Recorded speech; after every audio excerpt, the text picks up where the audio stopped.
भगवत गीता का सार।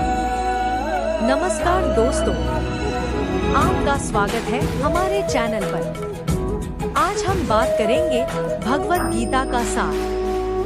यह ग्रंथ न केवल धार्मिक शिक्षाओं का संग्रह है, बल्कि जीवन को समझने और जीने का एक अद्भुत मार्गदर्शन भी है। चलिए बिना किसी देर के जानते हैं गीता के सार को। सेक्शन 1, भगवत गीता का महत्व। भगवत गीता महाभारत के भीष्म पर्व का एक महत्वपूर्ण हिस्सा है। इसमें भगवान श्री कृष्ण ने अर्जुन को युद्ध के मैदान में गहन ज्ञान दिया। गीता जीवन के कई मूलभूत प्रश्नों का उत्तर देती है, जैसे मैं कौन हूँ, जीवन का उद्देश्य क्या है और धर्म क्या है। सेक्शन 2, आत्मा और शरीर। गीता का पहला महत्वपूर्ण संदेश है आत्मा और शरीर का भेद। श्री कृष्ण बताते हैं, नैनं छिन्दन्ति शस्त्राणि नैनं दहति पापः। इसका अर्थ है कि आत्मा अमर है और उसे कोई नष्ट नहीं कर सकता। यह समझ हमें जीवन के कठिन क्षणों में स्थिरता प्रदान करती है। सेक्शन 3, कर्म और फल। एक और महत्वपूर्ण सिद्धांत है कर्म और फल का।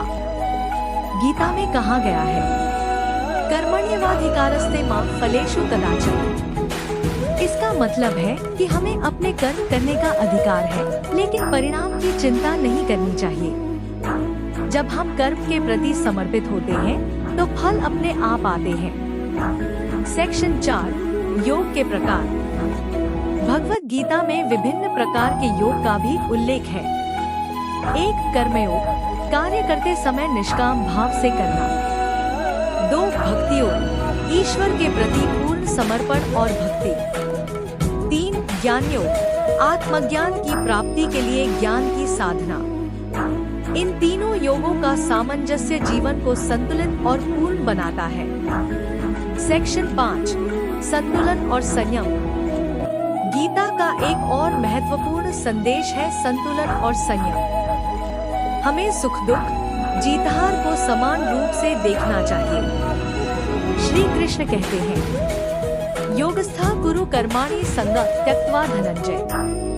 यह हमें सिखाता है कि हमें अपने कार्यों में संतुलन बनाए रखना चाहिए। कंक्लूजन। तो दोस्तों, भगवत गीता का सार हमें जीवन के मूलभूत सिद्धांतों को समझाने में मदद करता है। यह हमें सिखाता है कि कैसे अपने कर्तव्यों का पालन करें, आत्मा की अमरता को समझें और जीवन को संतुलित तरीके से जिएं। अगर आपको यह वीडियो पसंद आया हो तो कृपया लाइक करें, सब्सक्राइब करें और अपने विचार कमेंट में साझा करें। अगले वीडियो में हम और भी गहराई से गीता के संदेशों पर चर्चा करेंगे।